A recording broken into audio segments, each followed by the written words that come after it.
नमस्कार दोस्तों। आज हम कक्षा 11वीं हिंदी का 5वां पद्य पाठ पढ़ रहे हैं, मध्ययुगीन काव्य, जिसमें दो काव्य दिए हुए हैं। पहला है भक्ति महिमा, जिनके कवि है संत दादू दयाल जी। तो दूसरा पद्य है बाल लीला, जिनके कवि है संत सूरदास जी।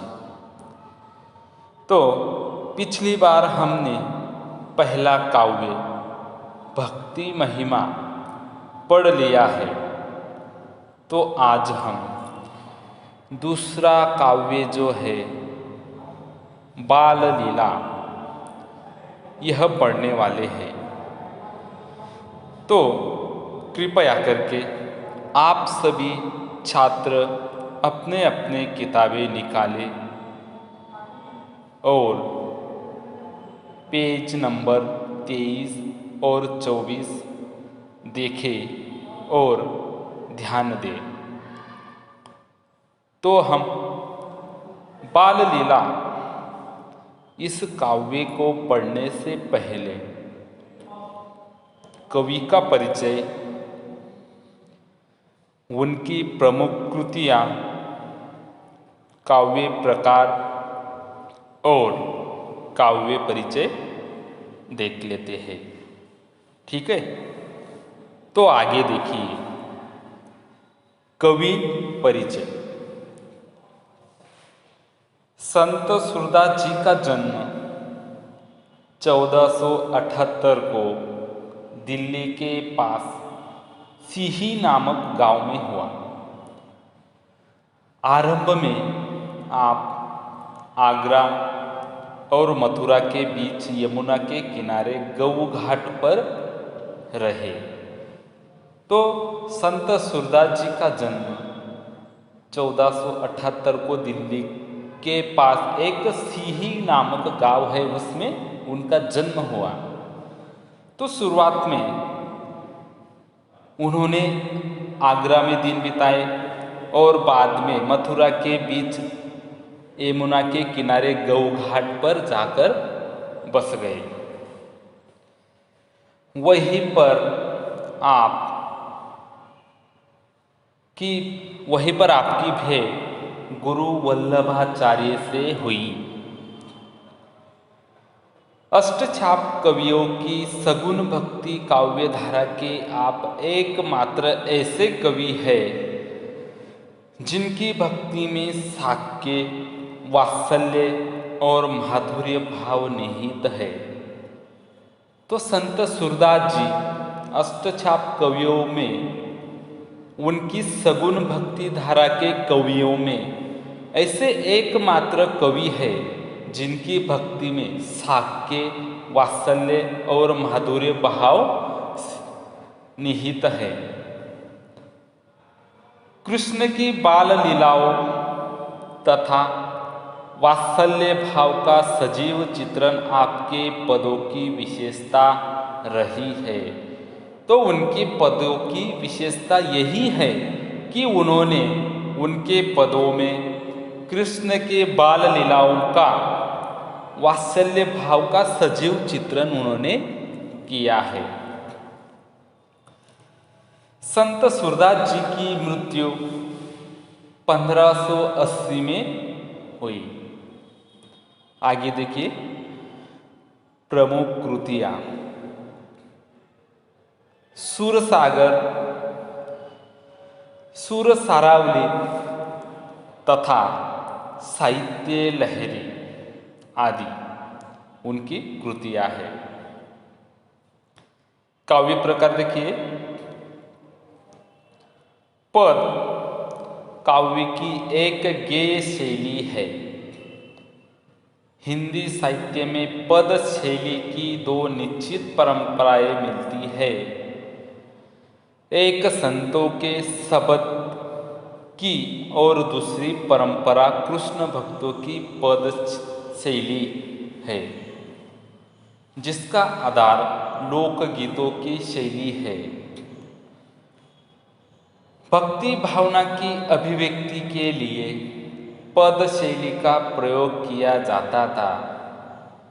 तो जो लोकगीत थे, लोकगीतों में भक्ति की भावना की जाती थी, भक्ति भावना की अभिव्यक्ति की जाती थी, तो उसके लिए भी पद शैली का ही प्रयोग वह करते थे। काव्य परिचय देखिए। प्रस्तुत पदों में कवि ने कृष्ण के बालहट एवं यशोदा की ममतामयी छवि को प्रस्तुत किया है। तो प्रस्तुत पदों में कवि ने यहाँ पर कृष्ण के बालहट मतलब जो जिद्दीपना है और यशोदा मैया की ममतामयी छवि को प्रस्तुत किया है। प्रथम पद में अपने लाल की हर इच्छा पूरी करने को आतुर यशोदा चांद पाने के कृष्ण हट को चांद की छवि दिखाकर बहला लेती है।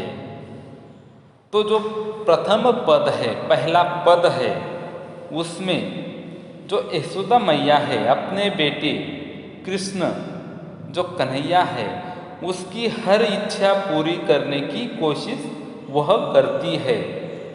और जब बाल कृष्ण चांद पाने का हट करते हैं, वो जिद करते हैं कि मुझे चांद लाकर दो, तब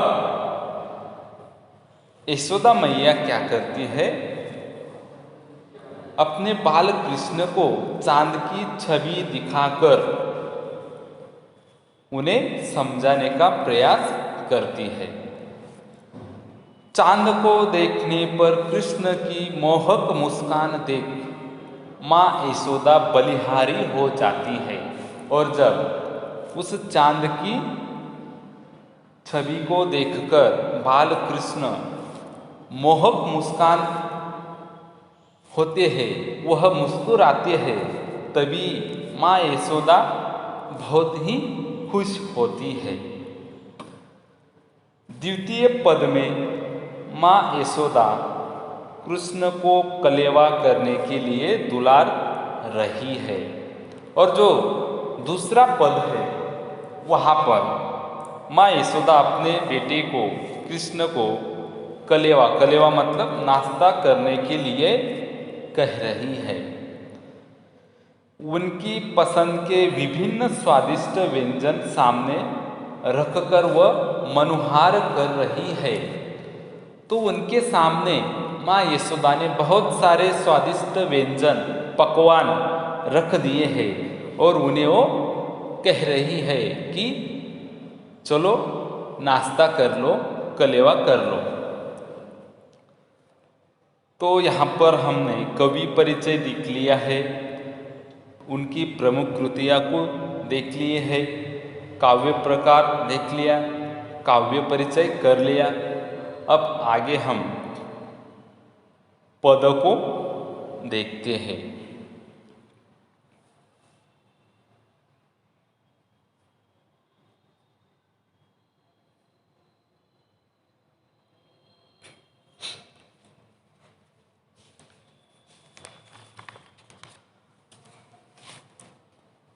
तो पहले हम पहला पद पढ़ते हैं। बार बार जसुमती सुध बोधती, आऊ चंद तो ही लाल बुलावे, मधुमेवा पकवान मिठाई, आपुन खेये तो ही खवावे, हाथई पर तो ही लिने खेले, नैकू नहीं धरनी बिठावे, जल बासन कर ले जू उठावती, याही मैं तू तनधरी आवे, जलपुट आनी धरनी पर राख्यो, गही आन्यो वह चंद दिखावे, सूरदास प्रभु हासी मुस्क्यानी, बार बार दोऊ कर नावे। तो पहले पद में जसुमती मतलब यशोदा माता कहती है अपने बेटों को चुप कराने के लिए, समझाने के लिए वो बार बार कहती है कि चंदा, चंदा मतलब चांद, चंदा आ जाओ, तुम्हें मेरा लाल बुला रहा है, तुम यहाँ आ जाओ, मेरा लाल शहद, तरह तरह के मेवे, पकवान और मिठाइयाँ खुद भी खाएगा और तुम्हें भी खिलाएगा। यशोदा मैया बार बार कहती है, अपने बेटे को समझाते हुए चांद की ओर देखकर कहती है कि आओ चंदा, तुम्हें मेरा लाल तुम्हें बुला रहा है, यहाँ पर आ जाओ, तुम्हें वो खाना खिलाना चाहते हैं, मधु मेवा पकवान मिठाई। तो उसके पास बहुत तरह तरह के पकवान है, मिठाइयाँ है, वो खुद भी खाएगा और तुम्हें भी वो खिलाना चाहता है, इसीलिए तुम उसके पास आ जाइए। हाथई पर तो ही लिन्हे खेले, नैको नहीं धरने बिठावे। तो आगे कहते हैं कवि, मेरा लाल तुम्हें हाथ पर ही लेकर खेलेगा, वह तुम्हें थोड़ी देर के लिए भी जमीन पर नहीं बिठाएगा, वह तुम्हें हाथ पर लेकर ही खेलेगा, वह कभी तुम्हें जमीन पर नहीं बिठाएगा। यशोदा पानी से भरा हुआ मतलब वो आगे कहती है, जल बासन कर ले जू उठावती, याही मैं तू तन धरी आवी, जल बासन। तो यहाँ पर यशोदा मैया कहती है, पानी से भरा हुआ बर्तन अपने हाथ में लेकर उठाते हुए कहती है, ए चंदा, तुम इसी पानी में अपना शरीर धारण करके आ जाओ, मैं तुम्हारे लिए किसी तरह से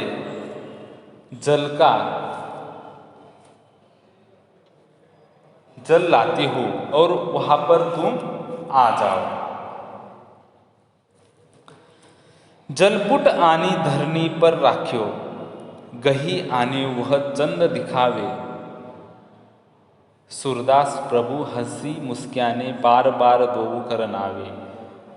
आगे कवि कहते हैं, फिर माता यशोदा ने पानी से भरा बर्तन लाकर जमीन पर रख दिया और बालक कृष्ण को उसमें दिखाकर कहने लगी। और फिर यशोदा मैया ने एक बर्तन लाकर उसमें पानी रख दिया और उसके बाद वहाँ पर वो अपने बेटे कृष्ण कन्हैया को दिखाने लगी कि देखो यहाँ पर चांद आ चुका है, आपके साथ खेलने के लिए यहाँ पर चांद आ गया है। इस प्रकार से वो अपने बेटे को दिखाने लगी। देखो मैं वह चांद पकड़ लाई हूँ। सूरदास जी आगे कहते हैं कि यह सुनकर भगवान कृष्ण हंस पड़े और मुस्कराकर उस बर्तन में बार बार अपने दोनों हाथ डालने लगे। और जब अपनी माता यशोदा कहने लगी कि देखो इस बर्तन में देखो, मैं चांद को पकड़कर लाई हूँ आपके लिए, आप इसे लेकर, चांद को लेकर आप अपना खेल खेलिए। तभी यह सुनकर भगवान कृष्ण हंस पड़े और मुस्कुराकर बर्तन में बार बार अपने दोनों हाथों को डालने लगे और चांद के साथ वो खेलने लगे। आगे का पद देखिए, उठिए श्याम कलेऊ कीजिए, मनमोहन मुख निरखत जीजे, खारीक धाक खोपरा खीरा, केरा आम ऊक रस सीरा।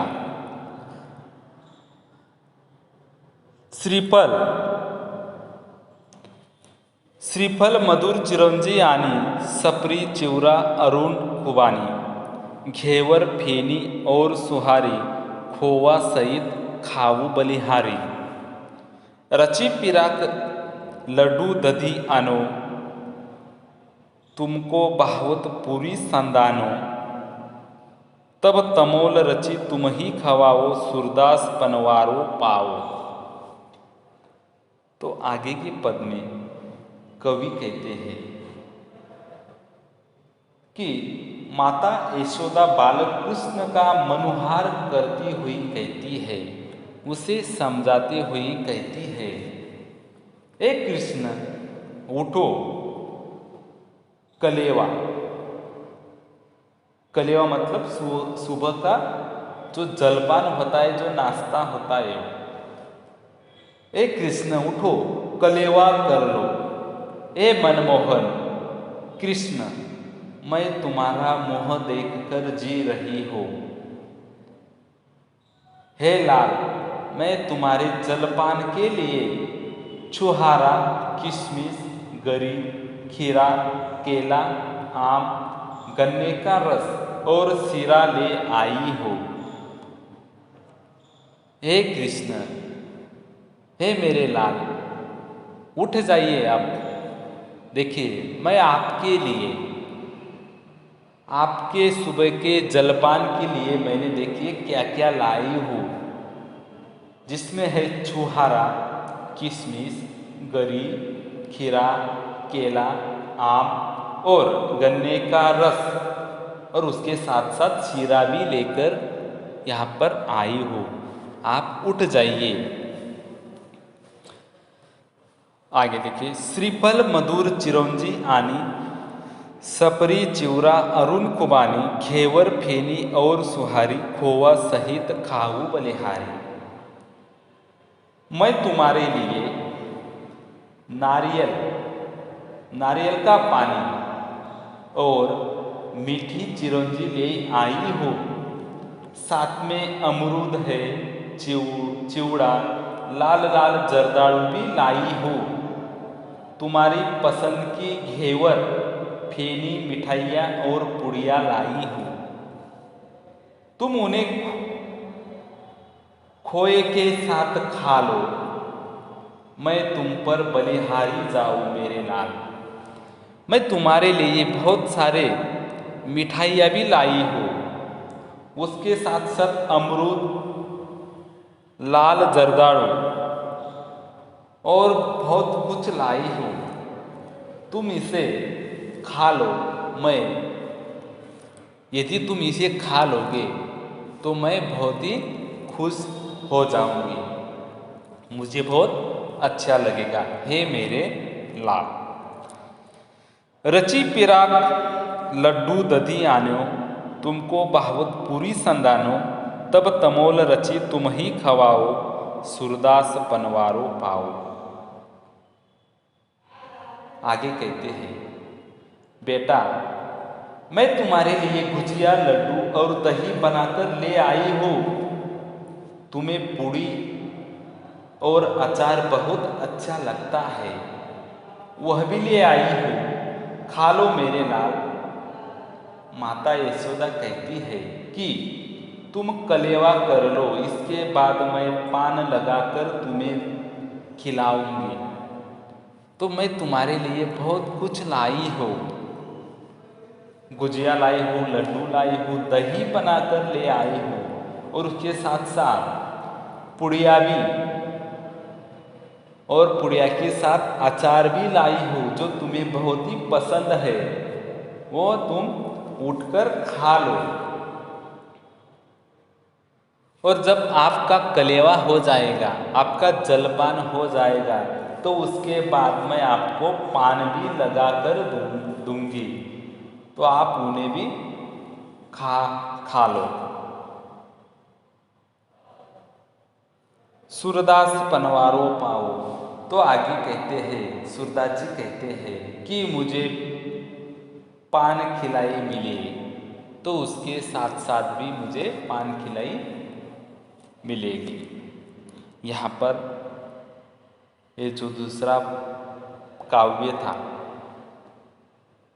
मध्ययुगीन काव्य का दूसरा काव्य बाल लीला, यहाँ पर समाप्त हो चुका है।